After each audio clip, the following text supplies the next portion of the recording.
तो welcome guys. आज की वीडियो में हम लोग बात करने वाले हैं कि कैसे एक बहन अपने भाई के केस को फेमस होने के लिए यूज़ कर रही है। अब इंटरनेट पे एक केस काफ़ी ज़्यादा वायरल चल रहा है, सोनम और राजा रघुवंशी का, जिसमें अपनी वाइफ की वजह से ही राजा इज़ नो मोर।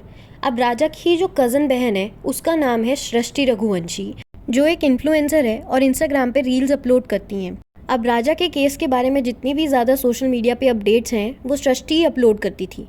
लेकिन जब ये सब अपडेट्स देते देते सृष्टि ने बीच में एक ऐसी रील अपलोड की जहाँ पे वो पेड प्रमोशन और एडवर्टीजमेंट्स कर रही है, जिसकी वजह से लोगों ने ये बोलना शुरू कर दिया कि ये अपने भाई को जस्टिस दिलाने के लिए सोशल मीडिया पे रील्स अपलोड नहीं की जा रही हैं, बल्कि और एडवर्टाइजमेंट्स और पेड प्रमोशंस मिले इसलिए ये सब किया जा रहा है। और जब सृष्टि अपने भाई के लिए भी रील्स बनाया करती थी तो उसमें जिस तरीके के हैशटैग्स वो यूज़ करती थी वो भी लोगों को समझ में नहीं आ रहे। अब इसके बाद लोगों ने सृष्टि के इंस्टाग्राम पे नेगेटिव कमेंट्स और हेट देना शुरू कर दिया, जिसके बाद सृष्टि ने इसको एड्रेस करते हुए एक वीडियो बनाया जिसमें वो कुछ ऐसा बोलती है। ये बोल रहे हैं कि मेरे भाई को फॉलोवर्स और व्यूज में बढ़ा रही हूँ, तो ऐसा कुछ भी नहीं है। अगर मैं पोस्ट नहीं करती, वो पोस्ट वायरल नहीं होती, तो शायद मेरे भाई के कातिलों का आज पता नहीं चलता। हम लोग अगर चुप बैठ जाते तो आज ये केस 2-3 दिन में ही बंद हो जाता। हमने कितने ही केसेस देखे जो 2-3 दिन चलते उसके बाद बंद हो जाते, पता नहीं चल पाता।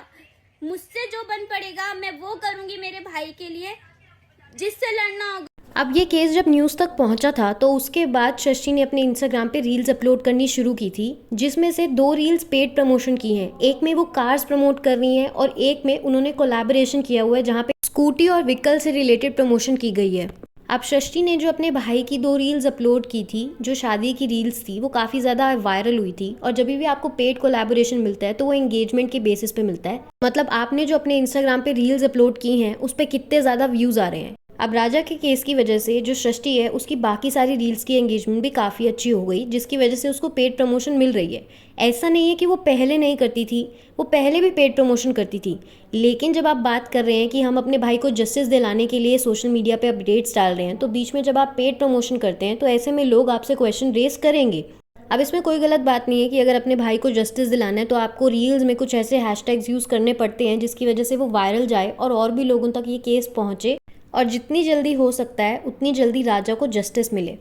लेकिन लोगों ने इस बीच ये चीज़ नोटिस करनी शुरू कर दी कि राजा जब खो गया था तो उसके 7 दिन बाद सृष्टि ने अपने इंस्टाग्राम पे रील अपलोड की थी, और उसके बाद भी कई बार ऐसे फ़नी कंटेंट्स उसने अपलोड किए हैं अपने दूसरे चैनल पे। और वो जिस तरीके में राजा के बारे में वीडियो में बात करती हुई नज़र आती है वो लोगों को सेंसिटिव नहीं लग रही है, जिसकी वजह से लोगों ने अब ये बोलना शुरू कर दिया है, She is making reels and advertisement promotions from 22nd May, going to shops and promoting their clothes, money minting from her brother. She is the cousin sister of Raja. I think social media has changed people a lot. There is no emotion, no love, no empathy, only gaining sympathy. कांड के चलते career भी set हो जाएगा। अब इस पूरी controversy पे आपके क्या ओपिनियंस है? Do comment and subscribe the channel for more gossips.